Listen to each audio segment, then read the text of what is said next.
Hi friends, இன்றைக்கி ஒரு குட்டி vlog தான் நான் உங்களோட ஷேர் பண்ணியிருக்கேன். என்னோடய பிரேக்ஃபாஸ்ட் ரெசிபி நான் என்ன பண்ணேன் அதை தான் நான் உங்களோட ஷேர் பண்ணியிருக்கேன். ஸோ இன்றைக்கி பிளான் பார்த்தீங்க அப்படின்னா உருளைக்கிழங்கு பூரி மசாலாவும் பூரியும் தான் வந்து ரெடி பண்ண போகிறேன். ஸோ அதுக்கு ஃபஸ்ட்டு ஒரு பேன் வச்சுட்டு கொஞ்சம் ஜாஸ்தி எண்ணெய் விட்டு கடுகுளுந்து கடலைப்பருப்பு அது பொரிஞ்சதுக்கப்புறமா 3 மீடியம் சைஸ்டு வெங்காயத்தை வந்து நீல வாக்கில் கட் பண்ணியிருக்கேன்.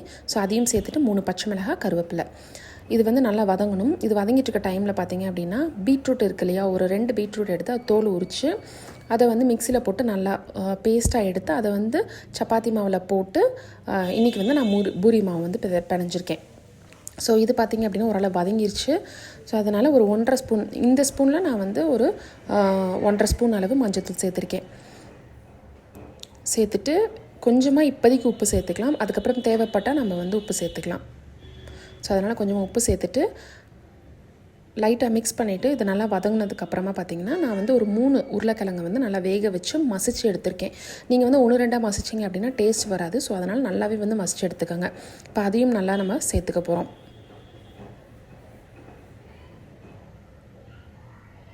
சேர்த்துட்டு இப்போ இந்த வெங்காயம் இதெல்லாம் இருக்கு இல்லையா, அதோட நல்லாவே வந்து எல்லாம் மிக்ஸ் பண்ணி வர மாதிரி நல்லா கலந்து விட்டுக்கலாம்.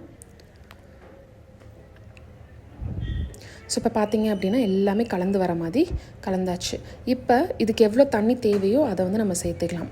சேர்த்துட்டு லைட்டாக மிக்ஸ் பண்ணிவிட்டு இப்போ நம்ம மூடி போட்டு ஒரு 8-10 நிமிஷம் நல்லா கொதிக்க வச்சு எடுத்துக்கலாம். இது கொதிக்கிற டைமில் பார்த்தீங்க அப்படின்னா பூரிக்கு பேன் வச்சு எண்ணெய் ஊற்றி வச்சிட்டோம் அப்படின்னா அதுக்கு ஆயிரத்துக்கும் இந்த மசாலா ரெடி ஆகிறதுக்கும் கரெக்டாக இருக்கும். ஏன்னா நான் வந்து மண்சட்டி வைக்கிறேன் இல்லையா, ஸோ அதனால் கொஞ்சம் டைம் ஆகும் அது வந்து காஞ்சி வரதுக்கு. ஸோ எப்போயுமே பார்த்திங்க அப்படின்னா பொரிக்கிறதுக்கு மட்டும் என்னன்னாலும் இப்போ சிக்கன் பொரிச்சாலும் சரி எது பொரிச்சாலும் சரி கோல்டு வினர் தான் நான் யூஸ் பண்ணுவேன். பட் நார்மலாக வந்து செக்கெண்ணெய் தான், கடலெண்ணெய் நல்லெண்ணெய் தான் நான் யூஸ் பண்ணிகிட்ருக்கேன். ஸோ நம்ம பொரிக்கிறதுக்கு கடலெண்ணெயோ இல்லை நல்லெண்ணெயோ யூஸ் பண்ண முடியாது இல்லையா, அதனால். ஸோ இப்போ பார்த்திங்க அப்படின்னா இந்த சைடு நல்லாவே வந்து கொதிச்சு வந்துருச்சு. நான் வந்து ஒரு 3 ஸ்பூன் அளவு கடலை மாவு வந்து நல்லா கெட்டி இல்லாமல் கரைச்சி வச்சுருக்கேன். ஸோ இந்த மாதிரி நல்லா கரைச்சி வச்சுக்கோங்க. அதை வந்து இதோட நம்ம சேர்த்துற போகிறோம். இப்போ நீங்கள் இதை சேர்த்ததுக்கு அப்புறமே பார்த்திங்கன்னா உடனே வந்து கெட்டி ஆயிரும். ஸோ அதனால் வந்துட்டு நம்ம லைட்டாக மிக்ஸ் பண்ணிவிட்டு இந்த ஸ்டேஜில் உப்பெல்லாம் கரெக்டாக இருக்கான்னு பார்த்துக்கோங்க. ஒருவேளை உப்பு பத்தலை அப்படின்னா இந்த ஸ்டேஜில் நீங்கள் போட்டிங்கன்னா கரெக்டாக இருக்கும்.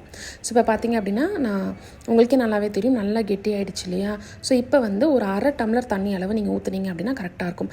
ஆனால் நீங்கள் கடலை மாவு கரைச்சி ஊற்றுனதுக்கப்புறமா ரொம்ப நேரம் கொதிக்க வைக்கக்கூடாது. 2-3 நிமிஷம் கொதிச்சோன்னே நீங்கள் வந்து ஆஃப் பண்ணிடணும். இல்லை அப்படின்னா ரொம்ப கெட்டி ஆயிரும். அதனால தான் இப்போ பார்த்தீங்க அப்படின்னா 2-3 நிமிஷம் நீங்கள் கொதிக்க வச்சு எடுத்தீங்க அப்படின்னா சூப்பரான உருளைக்கிழங்கு மசாலா வந்து ரெடி ஆகிடும். ஸோ அவ்வளோதான். இதே மாதிரி நீங்கள் ரெசிபி ட்ரை பண்ணி பாருங்கள், டேஸ்ட் சூப்பராக வரும்.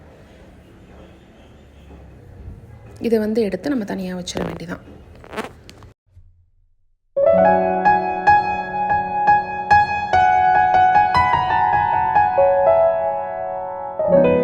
ஸோ இப்போ பூரிக்கு ரெடி பண்ணிடலாம் அப்படின்னு சொல்லிட்டு அதை தான் வந்து நான் ரெடி பண்ணிகிட்டு இருந்தேன். பூரி பார்த்திங்கன்னா நான் ரொம்ப பெருசாலாம் வந்து தேய்க்க மாட்டேன், ரொம்ப குட்டி குட்டியாக தான் தேய்ச்சி நான் வந்து போட்டு கொடுப்பேன். ஸோ அதை தான் வந்து குழந்தைங்க விரும்பி சாப்பிட்றாங்க அப்படின்றதுனால.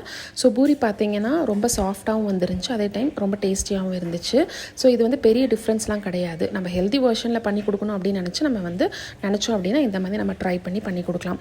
இப்போ பார்த்திங்க அப்படின்னா பூரியும் ரெடி ஆயிடுச்சு, மசாலாவும் ரெடி ஆயிடுச்சு. ஸோ உண்மையாகவே டேஸ்ட் வைஸ் சூப்பராக இருந்துச்சு. ஸோ உங்களுக்கு இந்த வீடியோ பிடிச்சிருந்துச்சு அப்படின்னா ஃபிஷாஸ் கிச்சன் அப்படின்ற சேனலுக்கு சப்ஸ்கிரைப் பண்ணி லைக் பண்ணி ஷேர் பண்ண மறந்துடாதீங்க. ஸோ உங்களுக்கு இதே மாதிரி இன்னொரு வீடியோவில் பார்க்கலாம். தேங்க்யூ, பாய்.